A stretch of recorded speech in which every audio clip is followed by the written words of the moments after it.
Hello friends, Mandar here. I'm back with another video. Today we'll talk about June 2025 Visa Bulletin. What is the scene of the progress in the employment-based category? I'll also talk about the processing times for PERM. Then there is a 5% remittance tax by US government for NRIs. We'll talk about that. And then we'll talk about some important questions that I got in the comment section, which I would like to clarify. So a lot of interesting topic, guys. Watch this video until the end and let's get started.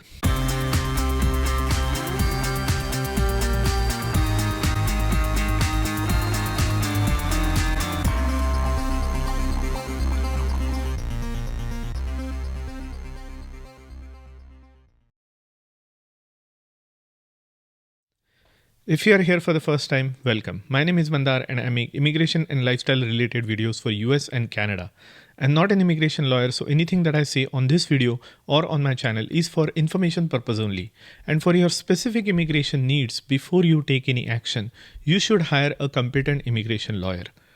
Now check out the links in the description because those are affiliate links and you might find something interesting, especially with the Ultra Human Ring. You'll get 10% discount if you use the code in the description. Now this ring I have been wearing for a long time and it has changed my life. The biggest thing I like about this ring is sleep tracking. It gives me insights into how I slept and why I slept the way I did, depending on what my previous day looked like. And the best of all, it does not have any subscription model. Ultrahuman was kind enough to send me this ring and provide me a affiliate link or the code Mandar, which you can add when you are checking out while buying the ring, and you will get 10% discount. So also don't forget to like, subscribe and comment to this video because I will be doing my next giveaway in middle of June. Now comments should be meaningful, which will be helpful to other viewers of the channel and also give ideas for my next video. Let's build a community in the comment section below and let's help out each other. So now let's start with the Visa Bulletin, which is June 2025 Visa Bulletin. We'll do a comparative analysis with the May Visa Bulletin. Let's see what can we expect in the upcoming Visa Bulletin, which is July Visa Bulletin. So don't skip over this section. Now, as you can see, on the left hand side, we have May 2025 Visa Bulletin, and on the right hand side, we have June 2025 Visa Bulletin. So let's look at the final action chart for the family based section. So F1 category has progressed for all chargeability from 15th of March 2016 to 8th of June 2016. Same for China and India, which is a good news. For Mexico and Philippines, the dates haven't changed. F2A category has remained the same for all chargeability China and India, and also for Mexico and Philippines. Now F2B category has progressed from 22nd of July 2016 to 22nd of September 2016 for all chargeability China and India. Mexico, it has remained the same, and Philippines, it has remained the same. F3 category has also progressed from 1st of April 2011 to 22nd of June 2011, which is good news for all chargeability China and India. Mexico and Philippines, however, have remained the same. Now F4 category has remained the same for all chargeability China and India at 1st of January 2008. For Mexico, it is still at 15th of March 2001, and Philippines, it is still at 1st of June 2005. So slight and moderate movement in F1, F2B and F3 category for all chargeability China and India, which is good news. Now let's look at the filing date chart, which is the chart to be used by family based section for applying for their 485. Now what's happening in filing date chart? So F1 has remained the same, 1st of September 2017 for all chargeability China, India. Mexico and Philippines has also not changed. It remains unchanged. F2A category has remained the same for 1st of February 2025 across the board for all the world. F2B has remained the same, 1st of January 2017 for all chargeability China, India. No change there. Mexico and Philippines have also remained the same. F3 category has remained the same throughout. F4 category has slightly progressed forward for India specifically from 1st of October 2006 to 1st of December 2006, which means that if you are a brother or a sister of a US citizen, your dates have become current up until 2008. Now let's look at the final action chart, employment based section. Now all chargeability remains current for EB1. For China, the dates have remained same at 8th of November 2022. For India, the date has remained the same for 15th of February 2022. This has been really frustrating for India because the date hasn't moved in the final action chart for a while, more than a year. Mexico and Philippines remain current. EB2 category, let's see if there is any date change. And yes, there is. All chargeability is moved forward from 22nd of June 2023 to 15th of October 2023, which is a good news because that means the all chargeability rest of the world visa numbers are being used. Now China has moved forward from 1st of October 2020 to 1st of December 2020, which is progress of 2 months. India for EB2 hasn't changed at all. It still stays steady at 1st of January 2013. Mexico has progressed from 22nd of June 2023 to 15th of October 2023. And Philippines has moved forward from 22nd of June 2023 to 15th of October 2023. Now let's look at EB3. EB3 has moved forward for all chargeability from 1st of January 2023 to 8th of February 2023. China has moved forward from 1st of November 2020 to 22nd of November, just a modest increase or improvement by 3 weeks. India has, however, remained the same 15th of April 2013. No change for India, EB3 or EB2 for that matter. Mexico has progressed from 1st of January 2023 to 8th of February 2023. Philippines has moved from 1st of January 2023 to 8th of February 2023. Other workers category has also progressed. For all chargeability, it had progress by about a month. For China, it has not progressed. For India, it remains the same. Mexico and Philippines, it has progressed by about a month. Now, those unavailable categories for all fourth preference category and certain religious category still remains unavailable, and I will anticipate them remaining unavailable for the remainder of the fiscal year, which is until end of September.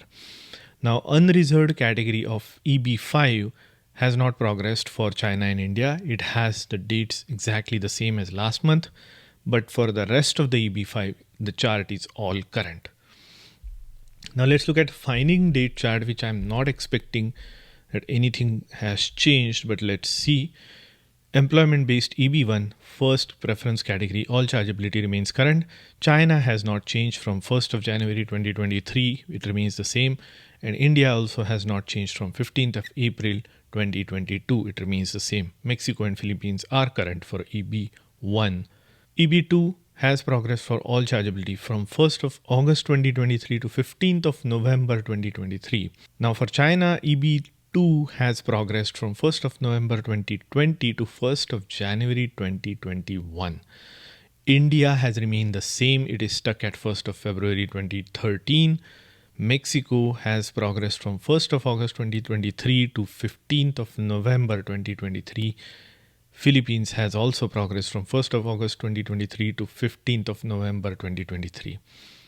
All chargeability employment third preference category has not progressed at all. It remains at 1st March 2023. China, however, has progressed by about a month from 15th of November to 22nd of December 2020. India has not progressed at all. It remains at 8th of June 2013, and Mexico and Philippines also remain the same. Other workers category has not changed at all. It remains exactly the same across the board. EB4 has also remained exactly the same at 1st of February 2021. Certain religious category has also remained exactly the same. EB5 preference category also remains current. So that was the filing date chart. Now you might ask what will happen. What is going to be expected in July visa bulletin? Now in the July visa bulletin, it will be the beginning of the last quarter of this fiscal year. So I'm anticipating some spillover numbers from lateral if the category is current, especially for EB1. There might be some progression which I can expect. For EB2 and EB3 also I will expect some progression in the filing date chart and even in the final action chart. It may not be significant, it might be marginal, maybe by a couple of weeks. I'm expecting for all three categories in July visa bulletin. That's just my speculation. Now in October visa bulletin, again I go back to my comments that I will see about 6 to 8 months of progression in EB2 and EB3 category. EB1 category, nobody can tell because there is a lot of upgrades that are happening. There is no clear indication of how many upgrades are being. Now we are going to look at some of the inventory data towards the end of this video, so stay tuned for that. Now a couple of people have asked me that they are stuck in perm processing. And this is true because I have seen the latest news on perm processing updates, and it seems like it is an 18-month wait even without any audit. So some of the very small percentage of the perm applications go through an audit, and if that happens, the timeline of perm processing increases dramatically, at least by 6 to 8 months. But if you are not going through an audit, the general timeline right now for majority of the people is at least a year and a half. So take that into account when you are planning for your job change, planning for travel and so on, because you need to pay attention. Once you apply for your perm application, that is when your priority date is set, and that is the first step of your green card. Now there is a chatter about 5% remittance tax for Indian citizens. Now this has not come into the law, but it is expected to be part of the bill that is being produced in the Congress. Now this is going to be ratified. This is going to be, if at all it passes in House and in Senate, and if it's signed by the president, there is a provision that US government is going to take away 5% for every dollar that you transfer or remit to India. Now this is applicable to only non-citizens. If you are a US citizen transferring dollars outside, you are not subject to this 5% tax. But if you are a non-citizen, green card holders, NRIs on visas, they might be impacted by this remittance tax. And this is painful, and especially it will impact even more for people who are trying to move back to India. So in the sense that if you are moving after several decades or many years, you might have substantial savings that you have and you want to take it back to your home country. In that situation, there will be a 5% tax that will be taken away by the US government. So you need to account for that. Now, this is not yet a law. If it becomes a law, it might be effective in July or August. So this is just a speculation at this point of time if the law passes. Now, next topic, today I'm going to answer a couple of questions. Now, first, before going through the questions, I want to look at some of the inventory data that has come out. Now, this first inventory data is numbers for form I-130. Now, I-130 is for relatives of US citizen. So I-130 is family-based petition awaiting visa availability. So if you look at this chart closely, family-based preference category, on the left-hand side, you have beneficiaries' country of birth. Remember, the immigration in the United States is based on country of birth. So even if you obtain a citizenship for any other country, that will not matter in terms of US immigration. This is a very common question, so I wanted to just address it. Now, the second thing is F1, so there are categories F1, F2A, F2B, F3 and F4. So F1 is unmarried sons and daughters of US citizens. Now the total number of pending petitions for I-130 in this category are 90,000, out of which China is 733, India is 593. Look at it, Mexico has the highest number of family-based petitions, followed by Philippines, and then the rest of the world has 51,000. So India and China numbers are quite low for F1 category, and the trend continues for F2A, spouses and children of LPR, which is legal permanent resident. Now these numbers are not very substantial for India. If you can see, compared to EB category, these numbers are way low. But if the categories that you can see, the high numbers are in F4 category for India, which is quite significant, which is 65,000, which is brothers and sisters of US citizens. The reason I wanted to share is just gives us a perspective of how many visas and numbers are available. It's 235,000, so it's long. It's a lot of visas available. But as you can see, the total number of pending applicants for I-130 are 1.1 million, whereas the visa numbers available every year are much lower than that. Now I-140 numbers. Here's something that you might want to see. Pending I-140 number. Now I-140 is the employment-based petition, which is for EB1, EB2 and EB3. So let's look at those numbers. For first priority, it is 17,000 pending I-140 petitions. For EB2 category, there is 328,000 visa people pending in EB2 category with advanced degree. Now, third preference category. So I'm just looking at India numbers. You can see they are significantly higher than any other country, even rest of the world put together. So none of them even come any close to the numbers of India. So EB2 category has 328,000. EB3 category has 102,000 pending I-140 which means these are approved I-140 pending the visa number, visa availability number. Let me just clarify. These numbers are pending number for visa availability. So as you can see how many are in total for India, they are well over 451,000 pending I-140 numbers for these categories. I just wanted to share this because this will put things in perspective, and this data is as of December 2024. So it's already 4 months, 5 months late. So there must be even more numbers in this category. Now let's look at some of the common questions that I get asked. Okay, so what are the chances of forward movement of EB2 and EB3? So this question is important because I think since USCIS changed their approach to making the visa numbers available, instead of making them available right at the beginning of the year, they are taking quarterly approaches. So every quarter they release certain number of visas. They consider how much is the usage in other categories, and if there are any spillovers, they do it quarterly adjustments. So then the next quarter starts in July, because July, August and September will be the last quarter of this fiscal year. So in July visa bulletin, I am expecting to see a little bit of a forward movement in EB2 and EB3, but don't expect very significant. It might be just few days or maybe up to 2 to 3 weeks. That's it. Now, second question, my I-140 was approved for a previous employer. Now I joined another company. Do I need to carry any additional documents along with for H-1B stamping? Now for H-1B stamping, you have to carry a lot of documentation. So basically you have to assume that they are going to look at your case as if it's a fresh H-1B petition. This is because of the extreme vetting. Now if you were to submit your petition first time for H-1B, what will you require? You will require a job letter. You will require a job offer letter. So that is mandatory. You'll also, if you are going for restamping and if you are just visiting from the US, you want to demonstrate that you have been in the US on a valid visa and you have not overstayed your visa. For that reason, you will have to carry some of the pay stubs for last couple of months. Now, they are not going to look at the entirety of the data. They already have it. Your entry and exit information is already with the visa officers at the consulate. What they will need to check is whether you are employed while you are in US on H-1B visa. So that can be proved with the help of your pay stubs. So make sure that you carry your pay stubs for at least last couple of months. So you have offer letter, you have pay stubs.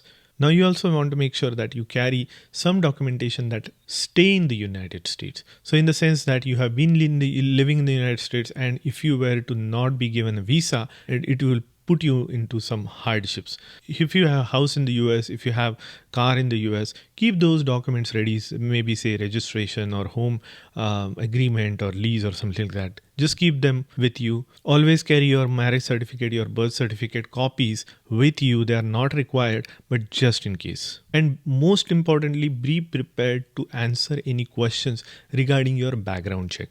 Now there are 221Gs that are being given out by the consulates to gain extra time. Now I had made a special video on what kind of 221Gs are given out based on the color of the slips that you get. Some is only to get additional time, some is for missing information on your form, DS-160 form, some is for incorrect information on your form, and so on. So there are so many different categories. So invest time in reading through your petition or your form before submitting for stamping. Now there is another question regarding the registration. Okay, so I did my fingerprints back in 2023 and plan to come to the United States on June for 45 days. I'm not sure about registration. Do I need to do it? So anybody who has gone through the visa process probably has given their fingerprints. It all comes to biometrics. They want to identify people who are living on a visa or not on a visa, who are not living or who are undocumented, are registered. So they are asking, if you haven't ever given your fingerprints, now is the time to give those fingerprints by doing the registration. So those are the only people who are going to be called for registration. Now, if you have a green card, if you have a visa, chances are you have already done your fingerprinting and they already have it. So you don't need to register. So just a clarification on that. Now there are a lot of videos. Scaring people on green card to not travel, which is unbelievable. I don't believe that, because there are few instances far and between. Those are so fringe instances that you don't need to worry about. Normal visa holders and green card holders do not need to fear about traveling. Now, granted, if you had some incidents in the past regarding your background check, say you had an arrest warrant, you had a domestic violence incident, or you had a DUI ticket and those sort of things, then you need to be cautious. You need to carry all the documentation and be prepared to answer the questions if visa officer asks. Those are the only instances. Otherwise, you don't need to worry about traveling and coming back to the United States if you have a valid visa stamped on your passport, if you are on a green card, and obviously citizens don't need to worry anyways. So that's all I wanted to say in this video. If you are interested in EB1A masterclass, the next class is happening on 31st of May, which is a Saturday at 11 o'clock in the morning Eastern time. So if you haven't registered, find the link in the description and sign up for that class. Now, if you also want to talk to me, you can find that link in the description as well. Those are Calendly links. You can select 30 minutes with me and book a call with me, and I will tell you my perspective, what I would do if I were in your situation. And most importantly, if you haven't subscribed, please do subscribe, like the video, and put a meaningful comment, and that will get you enrolled into the next giveaway, which will be announced by middle of June. If you like the content of this video, hit the like button and consider subscribing to my channel, and I will see you in the next one. And that brings me to the sponsor of today's video. Have you ever done the Google search of your own name? Look what I have found when I did mine. Here's what comes up. While some of this information is relevant, the other makes me uncomfortable that my information is exposed for a sale like this. Data brokers sell your information to scammers, spammers, or anybody else who may want to target you. Your full name, email address, home address, your relatives' names, health information, it's all out there. That's why I have been using Aura, sponsor of today's video. Aura shows me which data brokers are selling my information and automatically submits opt-out request for me. Cleaning up my information not only helps reduce the amount of spam I get, but it also protects me from hackers who could use this information to help them access my social media accounts, bank accounts, or other sensitive information. Aura does so much more to protect my information and my family's information from online threats I can't see. I get other features like antivirus, VPN, password management, parental controls, identity theft insurance, and more without having to download several different apps. It's really easy to set up, and best of all, I get everything for one affordable price. You may already have one or two of these tools, but not having Aura is like locking the front door but leaving your back door wide open. Aura is always on, doing the hard work of keeping me safe so I can focus on other tasks with peace of mind. I value my privacy and I value yours. You can go to my link which is on the screen and in the description and start your free 2 weeks trial. So protect your information, your family, and have a peace of mind. That's Aura.